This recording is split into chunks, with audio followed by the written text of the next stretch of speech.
What's up, guys? It's Josh and Nathan here with the Card Guys, and it is Tuesday, October 25th. We just got back from the Battle Hardened in Columbus, and we're here to talk about our thoughts on that event, the state of the metagame. On the car ride back, which was like 10 hours, we had a good chit chat about things, and some topics came up, and we thought we'd make a video kind of just fleshing those out a little bit more.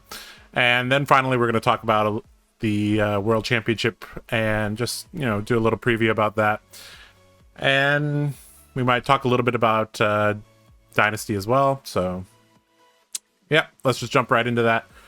So the Battle Hardened Columbus, we drove up there Friday morning. Nathan and I live in Alabama, so this was quite a drive. We met up at 6 so that we could hit the Super Armory, which was at 6:30. But yep. You lose an hour when you head east from Alabama. So we drove up there, got there, played quite a few rounds of Blitz. How did that go for you? It was really good. I played Bravo. The thought process there was I was so busy doing last second changes to CC decks for the event that I did not want to spend any time making a Blitz deck. So I just asked somebody for a list. Shout out to Ed. He provided me a Bravo list. I was like, sure. I built it, took it. As I was drawing cards, I was figuring out what was in the deck kind of situation. Right. And but it was good. It was, I think, my first time playing Bravo. I might have played it at one Armory before that, but it was fun. Not my favorite deck, but it did what it was supposed to do for sure. And I think there was 40 people there, and you got into the top 8, and then you got to the semis, and then you met me in the semis.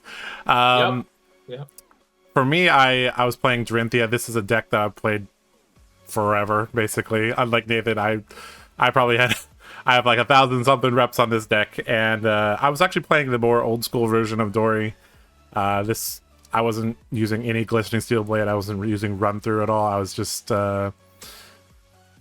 really old school build, and it worked pretty well. Played a variety of heroes over the 9 rounds or 8 rounds. We didn't actually play the finals. We were like too tired. We're like just get out of here. Here, you could take the win, take the bat, and give it. It's like whatever. But yeah, so always nice playing Blitz, and I know some people don't really like Blitz, but I actually like Blitz quite a bit. It's a format that in some ways it's like there's a more heavy reliance on your late game fundamentals, which I mean, CC sometimes doesn't test your late game fundamentals. You've already like lost the game halfway through the game, and you're just going through the motions. Whereas oftentimes in Blitz, you have very, very intricate late games, which is nice, but something I enjoy. And it's actually something, I guess we'll talk about this a little bit later, but like in the World Championship, Blitz is like equal to CC, right? So you should not just ignore Blitz if you're going to the World Championship. You need to be on a deck that you at least think is decent, right? Because your final 5 rounds of Swiss are going to be Blitz, and you don't want to be kind of confused about what's going on there. There's quite a few differences in terms of the metagame there. If you want to learn more about that, there is my most recent Fab 201 episode was on the fundamentals of Blitz. Highly recommend that. It's a little bit of a longer video, but I go through every single deck there. Very, very thorough video. Anyways, so we should also mention that we met up with my friend Eugene Chung from Hong Kong. He is actually just staying with me right now, and he's from Hong Kong, and he's traveling around the US a bit. He'll be at the Denver Battle Hardened, and then we'll meet him. We'll see him again in San Jose for Worlds. He was playing Reinhardt. That's a deck that he's played a lot as well. If you want to learn a little bit about Reinhardt and you see him in Denver, you can talk to him about that. Anyways, let's get into the meat and potatoes. Saturday morning, we show up at the event hall. pretty cool event hall. Like it was like just the right size for the Really event, was. right? Yeah. Like Yeah, it it was was basically the perfect size for 135 people or whatever it was. right. Yeah. Shout out to I think it was Realm Games, Yep, right? it And was. they ran Hmm. a really good event. The judges were solid. Yeah, Didn't hear any complaints I'll there. I'll talk about one of the judge calls later, but yeah, like the event organizers were very, very professional. The Yeah. judges were great. Everything went very, very smoothly. Really clear communication on things, and Mhm. you know that was the gold standard of a mid-size event. Yeah. So going to an event like this is not like a pro quest. It's not like there's 40 people or so, and it's not like Nats are calling where there's like 400 or 500 people. This is like an event where you're gonna run into everybody basically, right? Right. Like Right. if you, yeah. So that was cool to see. You know, given that we drove so far, there actually wasn't very many people from our area. Right. This was mostly, you know, the Midwest, Northeast, Canada area. So there was a lot of people that we did not really know, but that was okay. Got to meet a bunch of new people. So let's talk about deck selection. What did you pick for the Columbus Battle Hardened, and why did you select that? Well, to sum it up quickly, I picked a mistake, but we'll dig into it. Sure. So it was the first time that I had ever came into a tournament with a strategy of targeting a certain deck.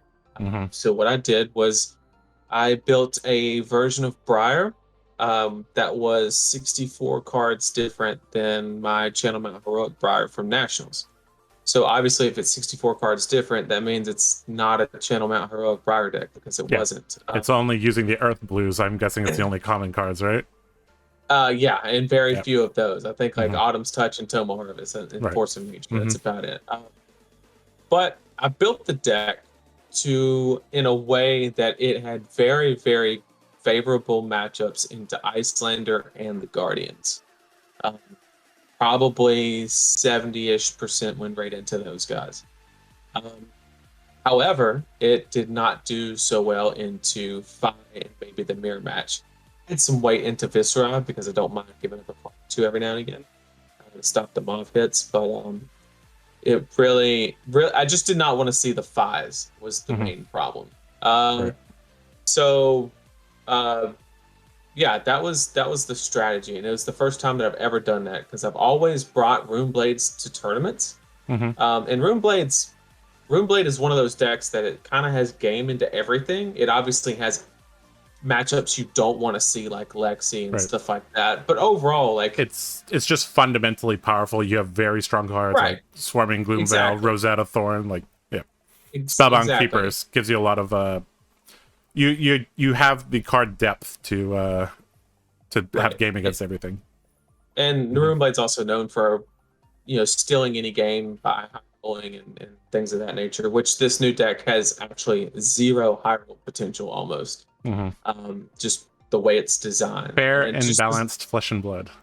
yeah, just to give Hmm. people an idea of what the deck was designed to do, it basically played 9 copies of Weave Lightning, Weave Earth, Entwine Earth, Stir, Hmm. and then also like a Bramble package kind of deal. And the whole deck was designed to off of a 3 card hand if you have an arsenal, 4 card hand if you don't. But technically, that's not 4 cards because you're fusing. I'll explain. Weave Lightning into a Weave Earth, pitching a blue is 3 cards, and then you fuse an Earth card.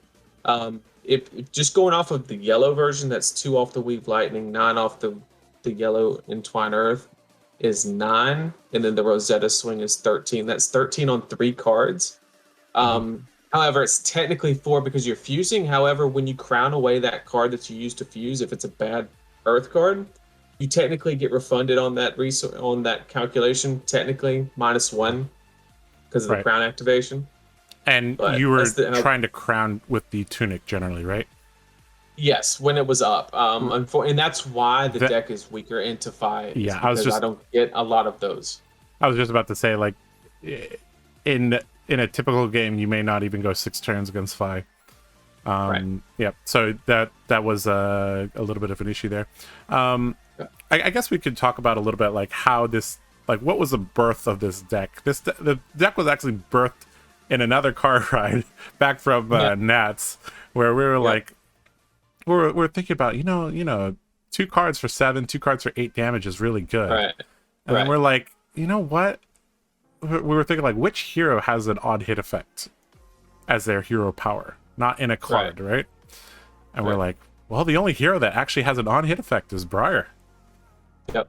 And from there, we were like, all right, if we can math something out, you know, you might just be like, ultimately, the game of Flesh and Blood just comes down to, did you get more value out of your 4 cards than your opponent?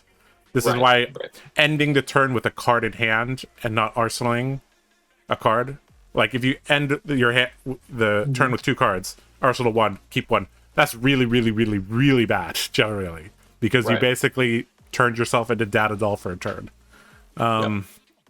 So, okay, so you played Briar. I'll talk about my deck selection. I chose, well, actually, I didn't actually choose a deck. I brought 2 decks with me, and I took a Twitter poll. Unlike Nathan's Twitter poll, my Twitter poll was actually had some divergence. So I told people, what should I bring, or what do the people want to see? And it was, when I woke up Saturday morning, it was split exactly 50-50 down the middle between Lumina Go Boomina and Thick Dory. So I was like, all right. At this point, I'm more well known for my Bolton than my Dorinthia. Although those of you, I don't know if we probably have some viewers in Hong Kong. Those of you from Hong Kong and those who know me from Blitz know me for my Dorinthia. But I guess by now, I'm more known for my Bolton at this point. So I'm like, you know what? I was thinking, like, I should play Bolton just because it's going to be more rare than Dory. And so I put Mr. Bolton into the backpack and went into the event hall. The reason being is that I actually have been working on Bolton quite a bit. And I got to a place where I was actually beating Icelander and Oldhim with Raiden. Little bit more on that later, because I actually think that is just because my opponents were not very good. No offense if you were my opponent and I beat you with Raiden Bolton, but there has to be mistakes from the opponent for me to win. Yeah, and it might not be player skill. It might not. Some of it could be just inexperience in that matchup. Because let's be honest, if you're testing for Worlds, you're not putting that many reps into Bolton, right? Because 2 people might show up with that deck, and obviously one of them's here. So there were some of my opponents were like, you know, I never had problem against Bolton before.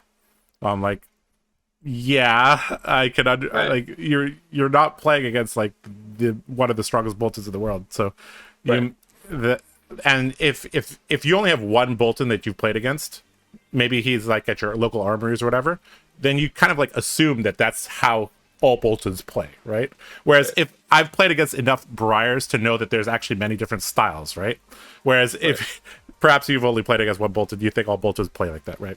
Anyways, I thought I was like, okay, I could get the Oldhim Icelander matchup to a decent spot, and this deck just in general destroys Phi, destroys Briar and Viscerai to a decent degree as well, and just is good against every hero except for Oldhim and Icelander in particular, and Lexi. Lexi is also very tough. So I was like, you know what?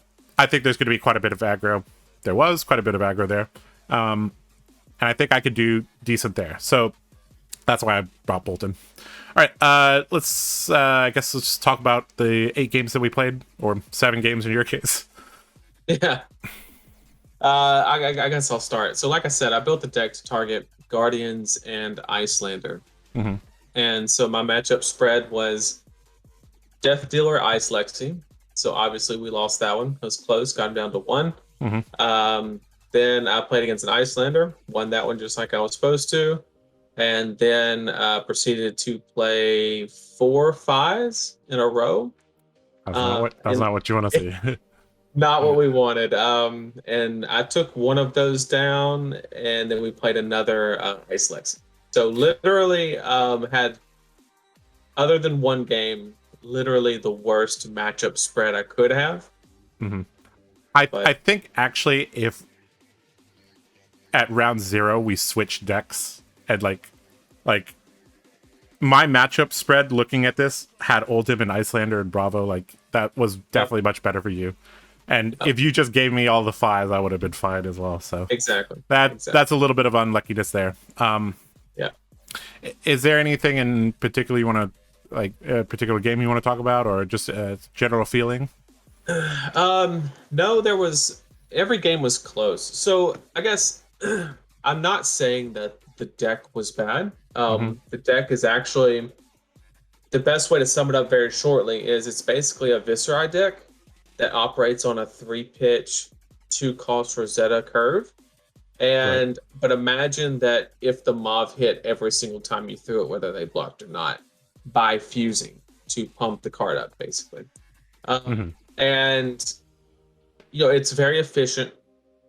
The problem is it just has no high roll potential, and it does have opportunities within the deck to block. It just depends on the situation. But 5 is just too consistent, too fast, too wide, has breakpoints, things like that. But all the people that I played were amazing. I will say that game for game, it was probably the funnest tournament that I've ever had. Everybody was super friendly. I mean, then just the blanket conversation about the deck, and because it shocked everybody that I played against. The second you open with a red, I think one person I played double red bramble into a stir, and he was like, "Well, that's cool." I haven't seen that since limited. Yeah. Right. So it was a good experience. Learned a lot. However, it did leave a bad taste in my mouth for the targeting strategy as far as tournaments are concerned. You didn't really want to target. You don't want to target things again, basically. Yeah, it just left a bad taste in my mouth as far as the targeting strategy goes. But that could just be a small sample. We'll reanalyze, and sure. I'm not saying that that's not a viable strategy. It really punished me in this tournament more than ever.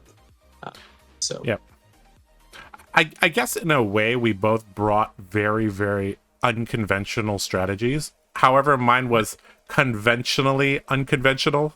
Like switch bolted is the way you play bolted. It's an unconventional hero, but it's a conventional way to play the hero. Whereas you brought a conventional hero and played it in an unconventional way. Right. So in some way we were both unconventional, right? I guess it worked better for you because you targeted what we know is probably the best deck, whereas I countered what was supposed to counter the best deck. Right. So I was trying to play 2 steps ahead, but nobody was with me. Everybody was just playing the best deck, and I was like, "Well, we tried to pull the whole Prism New Zealand Nationals bit, but it didn't work." Yeah, sometimes the metagame can move quickly, but it doesn't. There's a portion of the metagame that does not move, and I'm part of that metagame, I guess. But there's other people that do not switch heroes very often. So just because X deck is the best and Y deck counters X deck does not mean everybody's going to jump on Y deck. So just a quick recap of my 8 rounds. I played against Phi twice, won one, lost the other one by 1 life. I think I could have blocked a little bit better somewhere. He attacked me with a red soul bead strike on my combo turn, and I only had 1 life, so I had to give him 2 cards. Very, very sad. Played against a Reinhardt, that went well. Played against an Oldhim in round 4. None of my cards were really lining up, and I could tell he actually knew how to play properly against my hero. As soon as I see someone flip over Stalagmite and actually ice react perfectly once, I'm like, I've probably already lost this game. Because I'm running... I was joking at the Armory yesterday. I had to play Eugene in the finals yesterday, and I basically was halfway through the game. I'm like, I'm playing a bad aggro deck into an anti-Phi. I'm playing a bad Phi deck into a anti-Phi Ultim. How am I gonna win this? Right? Exactly. the combination of Stalagmite plus Ice React means you have to play your turns in such a particular way, or you lose a lot of damage. Which comes at an opportunity cost. Yeah. To play that way. So. If the Oldhim player is sharp, I unfortunately don't think there's a real viable way to beat them with Raiden. You just have to line things up really well, or they just don't draw a blue ice card. Anyways, round 5 I played against Icelander and won that, and I had a very, very funny judge call during that round. And shout out to the head judge there, very, very professional guy. Anyways, I was sitting down. We were like 8 turns into the game, and I go to draw my hand, and I draw 3 normal cards, and then I draw a Gallantry Gold, and I'm like, this is not what's right. This is not correct. And the head judge was like, pretty close by, so I was like, call the judge over. I'm like, I drew this as my hand, and he walked over. And as he was walking over, I think he already knew, like, this guy drew an equipment, didn't he? And he came over, and he was like, okay. Pulled me outside from the table, and he's like, all right, here's what we got to do. We got to count your deck, make sure that you're still at a legal amount of cards, and then we'll go from there. If you don't have a legal amount of cards, you're going to have a game loss because you presented a legal deck and you're in the middle of the game. I'm like, okay, sure. So they go, and it's a little bit more complicated counting a bolted deck, right? Because you have to count the soul, you have to count the banish, you have to count, the graveyard and all that. So they count everything, and then they're like, there's 61 cards. And I'm like, oh, okay. He's like, not counting the Gallantry Gold. I'm like, huh. I thought I presented 60. That's kind of weird. But I'm like, okay. And the judge was like, And the judge was like, give me a second. And he starts going through my grave. Instead of counting my deck face down, he flips it over, and so he can see it. Starts flipping through that. And he pulls out a Courage and Bladehold and puts it on the table. And I'm so embarrassed at this point. I'm like, this has never happened before. I don't know what happened here. Because I was running Tunic plus Braveforge Bracers. Or Tunic plus Null Rune Gloves. And then he's like, all right, we're going to put these 2 over there and back into your box. And you're going to draw a card normally and continue your game. I'm like, okay. There you go. So yeah, that's, and I later I asked him, is it, because this is like a middle level, there's a, casual level rules enforcement, competitive, and then professional level rules enforcement, right? This was competitive. And I asked him, like, if I did this at like Pro Tour or Worlds, what would happen? He's like, it's actually the same penalty. There is no penalty, because there's no advantage that you could possibly get by putting Gallantry Gold into your deck. So makes sense. Very, very, very clear from the judge. So anyway, so barely squeaked that one out. And then I played against another Oldhim. I can't remember really what happened in this one, but I won that one. And then I played against 2 Bravos, and I've actually been playing Raiden into Bravo, and I realized that's probably a losing play. And I just decided to play combo against both of them, and it worked pretty well. Yeah. Anyways, ended 6-2, 14th. My losses were in round 2 and round 4, so I was a bad 6-2. So, yeah. That was that. Overall, I'm a little bit, I have been getting this feeling over the last 2-3 weeks as I've practiced that I'm beating players I'm supposed to be beating, and I'm losing the players I'm like equal in skill with, and I'm obviously losing the players that are better than me. The reason being is as I can tell the strength of my opponent by like turn 4. And then I know what I can get away with, which is, that's actually like the key to playing weaker decks, is knowing what you can and can't get away with. And I just feel like when I play against a very strong Oldhim or a very strong Icelander, I have quite a bit of trouble. Game. Yeah, it's really, really tough. So I'm trying to find, like, am I just supposed to beat up on Fies of all skill levels and beat up on bad Oldhams, bad Icelanders, and lose to good Oldhams and good Icelanders. I don't know. That the reason I'm talking about this is because at Worlds, I presume I won't be playing against bad players. So, like, am I just dead in the water against an Oldham? Maybe. This is something gotta look into a little bit. There was a breakout deck at Columbus. There was actually a round where I had an Azalea on my right, and I didn't actually notice until like I heard like them talk. I was still setting up my game. It's like, all right, I play Seek and Destroy, and I didn't really pay much attention. I was like, yeah, Seek and Destroy could be in Lexi. Yeah, okay, sure. And they're like, all right, I'm gonna load my Death Dealer. I'm like, yeah, could still be Lexi, sure. And then it's like, all right, I'm gonna fire Red in the Ledger at you. Ledger. I'm like, hold on. Wait a second. What's going on over there? He did it. He did it. He was doing great. As I leave, and right as I turned over and looked, his opponent like flipped the card around and picked it up. He's like, "What is this?" Yeah. Lots of card reading was done that day.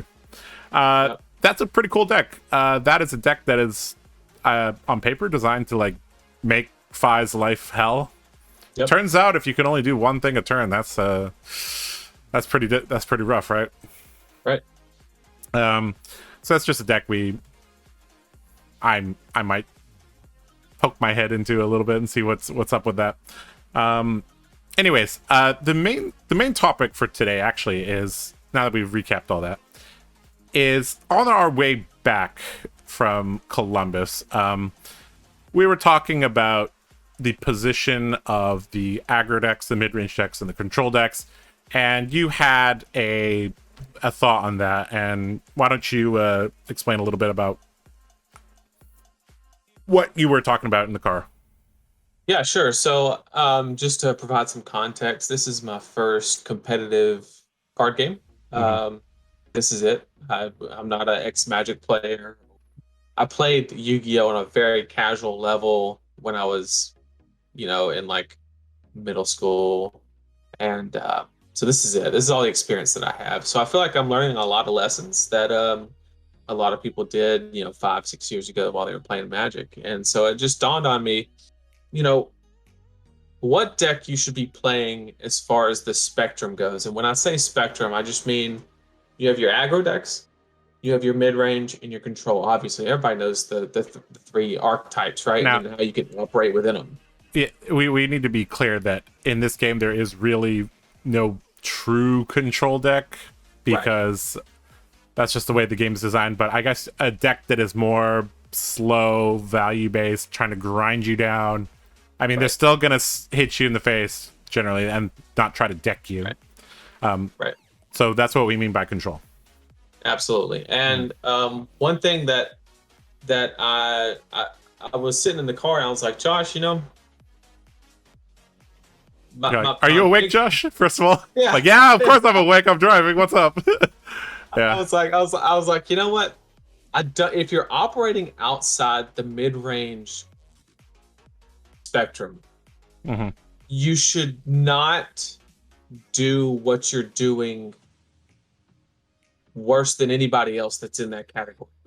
And what do I mean by that? Right? Yep. Give them an example so they can understand. Right. So we'll take the aggro side, right? So you have, and I guess to more specify, you have aggro, and then within mid-range is all type of decks, right? You have disruption is not control.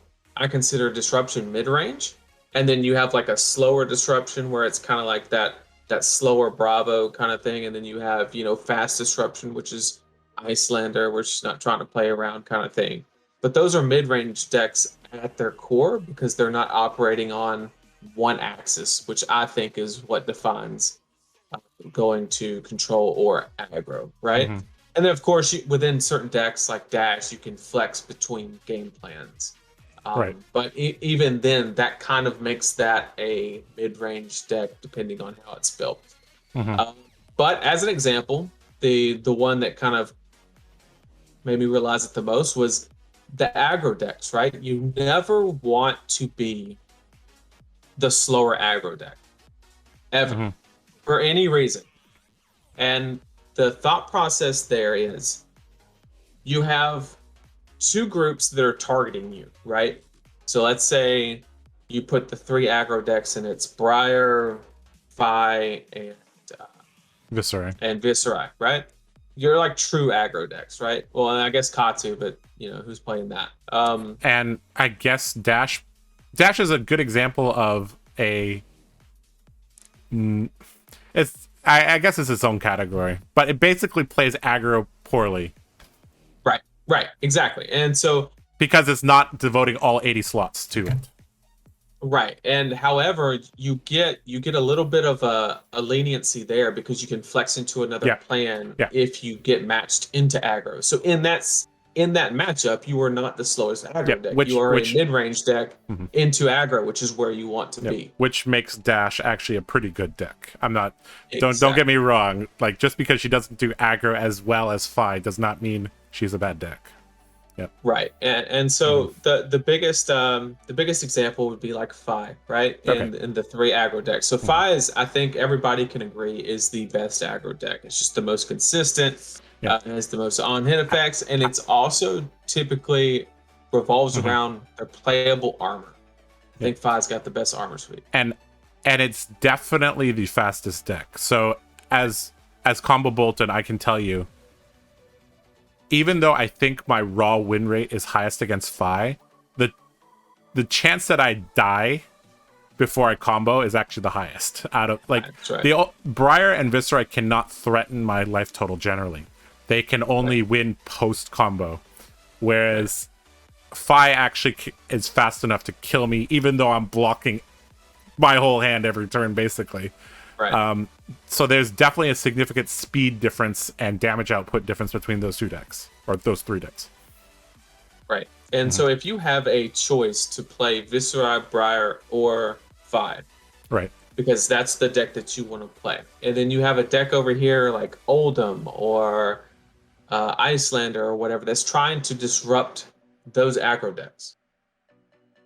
The main point that I wanted to make in this video is, why would you play the slower aggro deck that still gets disrupted? Maybe not as bad, maybe a little bit less, sure, but still gets heavily disrupted by those mid-range decks. And I just couldn't come up with a valid argument that of why you wouldn't want to just play it fast.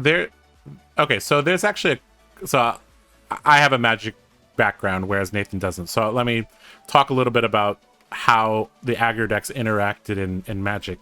So there was a saying that you never wanted to be the smaller aggro deck. What does that mean?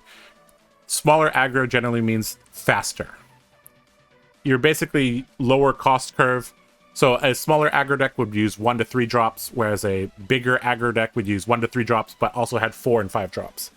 Of course, that doesn't exist in this game, but I think that's like, maybe some people get that confused. Like in Magic, you never wanted to be the smaller aggro deck, because if the game went to late game, you had no bombs, whereas the bigger aggro deck would just overpower you because their stuff was 4/4, 5/5, and your stuff was a 3/3 or 2/2, right? Whereas in this game, being the bigger aggro deck kind of just means you're the mid-range deck, I guess, or you're exactly, which is not a bad position to be in, I guess. Right, because you're mid-range. And then if you go to the other side of the spectrum, right, you have the control or fatigue, if you want to call it. Really, we have like 2 main, I guess 3 main decks that would fit in that category, and that would be Tree Frog Dash,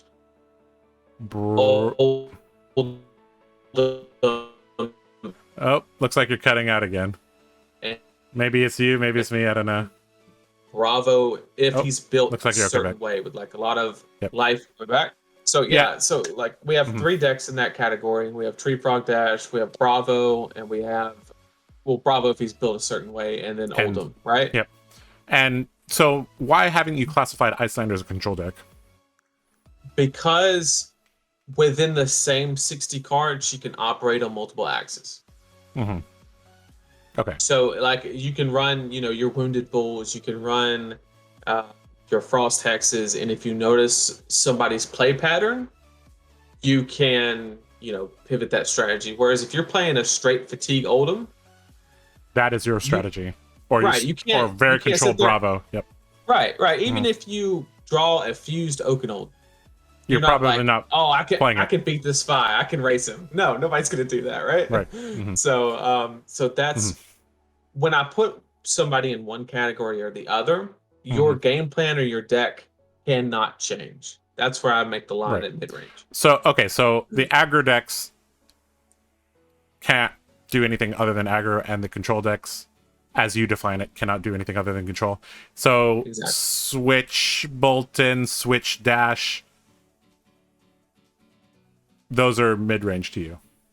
Correct. Okay. Now, Tree Frog Dash would be control, Control, right? yes. Because she Hmm. can only do one thing and does it Yeah. really well. Yeah, she doesn't Um, play the cards for the boost strategy, right? Hmm.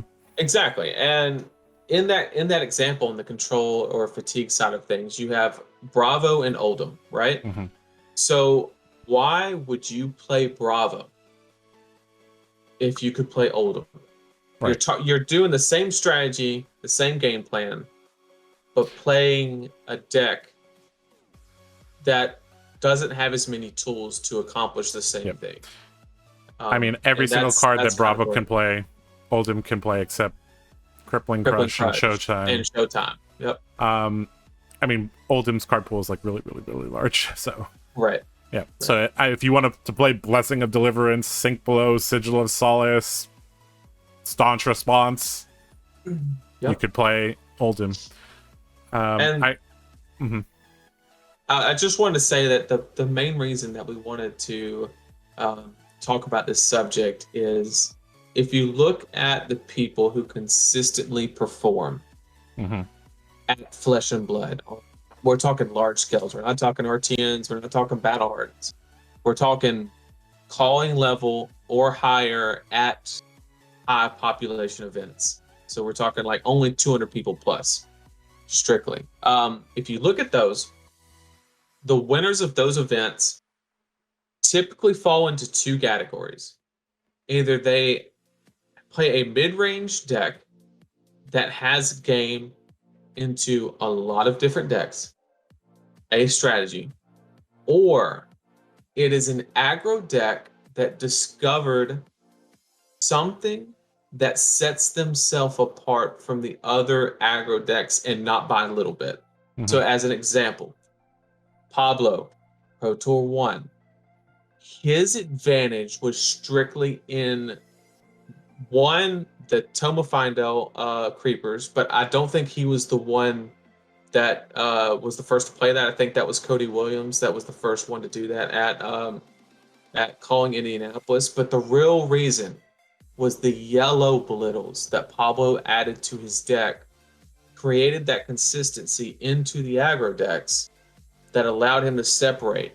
So, but everybody else, and then you have Matt Folks at the other Pro Tour, right? He played the Creepers version of Briar. That was something to separate from the aggro. Now that same deck is way worse into Guardians and things like that, which Mhm. I don't think he played a lot of. So that ended up working out for him. But every other event, look at all the call, Michael Hamilton, you're never going to catch him on an aggro deck that doesn't have a clear favorite into the other aggro decks. Because that's who's Mhm. consistently winning these large tournaments are those type of decks. Mhm. Back in the MTG days, it was if there was a clear best deck. Generally, you wanted to play the clear best deck because you would have advantages against all the tier 2, tier 3 decks. But if you built the best deck in the format that targeted the best deck in the format, generally you were doing the best because Right. you would naturally have an advantage against all the tier 2, tier 3s. You would beat the people in the mirror because you tuned your deck towards that. You'd only lose to the people that were trying to target you, which so far in this game, we've seen that percentage does not go above 15 generally. Like, Right. even though Starvo was clearly the best, Prism's meta percentage never crept above like 18, I think. Like, even though Starvo was like 35% of the meta, like, it never switched. So I guess if we can apply that to now, like, if you think there's a best deck and you tune your best deck to play against the best deck, that's probably the best strategy right now. Whether it's an aggro deck or a control deck or mid-range deck. Absolutely. Yep. Okay, so I guess that was kind of the main topic. Very, very interesting thought there. I guess a lot of people will have some comments on that in the comments. We'll read them and reply. Anyways, let's move on to the final topic for today. Just talk about World Championships. That is coming up very, very quickly, like 10 days or so. Let's see. So the format for World Championship is going to be 3 rounds of Uprising Draft, 5 rounds of CC, 3 rounds of Uprising Draft, 5 rounds of Blitz. Cut to top 8 playing CC. So in general, we've seen that, you know, Battle Hardens and Callings, the metagame is a little bit more open. And from the 2 Pro Tours we've seen that the metagame kind of consolidates a bit, right? So if we see a consolidation, it is gonna be probably to the 3 main decks, right? Right. I would say that right now it would be Fi, Oldhim, and Ice. Right. Do we think there is potential for another deck to significantly gain in meta share? I would say no. Like, some people might say, well, what about Lexi and Azalea targeting Fi? And I think it is a strategy that works. I think it's extremely valid. Levi is a great example of that, right? However, we're 2.5 weeks out. Nobody's going to pick up that We're not 2.5 weeks. We're 1.5 weeks out. Oh, yeah. 1.5 weeks out. So nobody's going to pick up that Azalea list and be able to pilot in a way to where you're going to have a shot into like an Oldhim, right? So if you're not already on a strategy like that, you're probably not going to learn those hard lessons that you need to the first time you play any deck. So that actually, we can give a little tease about what we have a video coming up. We're going to talk about so we're basically making a graph. You know, we love our tier list and graphs at TheCardGuyz. With all the heroes plotted on them, and the x-axis is going to be the number of games or the amount of time it takes, and the y-axis is going to be the proficiency of the pilot or the accuracy of the decisions made during the game, how perfectly they play, basically. And we're going to kind of graph each hero and, you know, talk about that. And a lot of heroes have a minimum of like probably 100 games to pilot at 85% efficiency or so. Right. Even heroes that look deceptively easy may have their, like you were talking about, like how Briar has an aha moment somewhere around 100 games or so. Oh, yeah. I mean, well, honestly, probably more than that. But, you know, there's a moment where Briar players are like, wait a second, I can actually block. Yeah. And then it just changed. Like, you know, like I made the joke one time that playing Briar is the equivalent of like fighting somebody that you know can beat your ass, and like you got your buddy and he's 10 minutes out and he's like coming to help you. Yeah. And like CMH is that buddy, right? So like if you're in that situation, you're gonna try to stall out, you know. But sometimes, you know, sometimes the buddy stops at 7-Eleven and never shows up, so that happens too. Yeah. Sorry, Alex. Yeah, so yeah, we're gonna make a video soon about, you know, because we also have some people that are new to the game, and that could also help them, because, you know, some heroes you can pick up a little bit easier. But I think ultimately, if we see anybody pick up new heroes, it's gonna be 5, right? I guess if you're possibly Icelander, right? Like, Icelander is not rocket science. It's not easy to play, but it's not hard for a good player to play either. Whereas Oldhim, there's certain matchups that require a lot of finesse for the most part. Whereas Oldhim, I've said this many times. That's a hero that if you like Oldhim, you already have an Oldhim deck. Nobody is building Oldhim these days, unless they're really, really crazy. Like, yeah. Anyways, so overall the meta percentage probably just gonna be those three, totaling to at least 65-70%, I would say. Maybe 30-20-20, 35-20-20, something like that. I'd probably go 15% on Iceland because it is a little bit tougher to play. But I could easily see 20% Oldhim, 25% Fine, 15% Icelander for a total of what? 60. Yeah. Okay. Okay. Yeah, I guess we'll see how that goes. Last thing to note, what do we think people are going to be bringing in Blitz? Oh goodness. I think it boils down to three things. Okay. If somebody can make a Prism deck that could have a 35-40% win chance into chain, it is undoubtedly the best deck in the room. Because you have a massive advantage against Oldhim, which probably is the most prevalent deck. And the Wizards. Which I probably wrote them off too early. Right. Yeah. Right. And so I think that's the first thing that if somebody breaks Blitz and goes 5-0 in Blitz, it's probably that.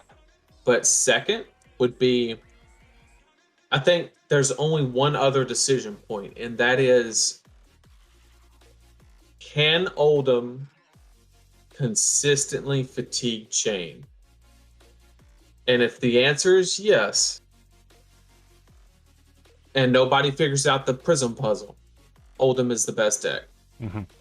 But if they can't, if somebody either can't consistently do it, or there's maybe somebody's figured out how to consistently get Eclipse out in Blitz. I don't know. Seems kind of shaky, but I really doubt that, but okay. Me too. But maybe somebody, or just a play pattern of some type that allows you to play around fatigue on a consistent basis, no matter what package they're running. With Chain, then Chain's the best deck. But I think those are the three decks. And then, of course, if you're great at Wizard, play Wizard. Like that. That's just, if you could leverage that skill set, do so, because you'll probably win some games off of people not playing around that correctly. And but other than that, other than you Wizard players, I think that those are the three questions that need to be asked. Can a Prism break the game? Can Oldhim fatigue Chain? If not, play Chain. Right. I think that's literally, and then if you're Josh, play Dory. That's it. Yeah, spoiler alert, I'm playing Dory at the World Championship. Right. I think, just going back to my Fab 201 video, I think all the tier 1.5 heroes are pretty valid. I put Dory there, I put Reinhardt there, I put Dash there, I put Fi there, and Kasai as well. I think they're all quite decent. You might not have an advantage against Oldhim and Chain, but I mean, you'd have game against the other 1.5s and have an advantage against all the other heroes. Right. I actually think, in a weird way, the Blitz metagame is going to be less diverse than the CC metagame. I'm anticipating. I agree. Mainly because people have had a long time to play CC and try different things, whereas Blitz, they're just like, I don't know what to play. Tell me what is tier 1.5 or 1, and give me a deck list. Let me play 10 games, and I will take it. Right, and there's also an incentive to prioritize CC more than Blitz, because you have to go through CC to make it to Blitz. Right. So I think that it's just what we're the real fab grinders. They're we're used to playing CC everywhere. So I think, but at the same time, that means we have enough experience there that there's not much more to figure out. So that does mean we could spend more time. I guess as our final question, like, do we think this metagame is fairly solved at the moment? And I guess we are both looking forward to Uprising a lot, I'm guessing, or Dynasty, sorry. Dynasty, yeah. So yeah, I think it's solved. I think Blitz, like I said, the only deck that has the potential to break the format, I believe, because they caught the Briar thing. If they wouldn't have gotten the whole Vexing Cool Hand and Skeletor combo, then that easily would have been the best deck. But since they nipped that one in the bud, I think Prism's the only deck that can actually just break Blitz. But other than that, it would have to. Yeah, CC is just. It's like you might have people like Levi that come up with something, but even a good Azalea isn't going to break the format because it's heavily countered by what it's not targeting. It's just one of those decks that doesn't have game into everything. It just does something very well into a small set of decks, and they might be popular decks, and it might do great, but it's not going to do great in everything. We will see if we're correct or if some testing team has broken the format. Maybe we've broken the format with our Control Phi deck list. Yeah, that's right. You guys will have to see, I guess. All right, yeah, I think that's gonna wrap up this Battle Hardened Columbus recap and World Championship preview video. Just thank you guys for watching this video or listening to this video. We met a lot of people at Columbus. It was really nice seeing everybody there, and Absolutely. we're both going to be at the World Championships in San Jose in a 10 days or so. If you see us there, say hi to us. If you play against us, challenge us for our chip. Yeah. We have a Patreon. We have a Discord. Check out those links in the description below. If you have a question or comment, leave it in the YouTube section. We'll check it and reply. Other than that, I think that's going to wrap up everything for us. This has been Josh and Nathan with the Card Guys. All right, we're out. See ya.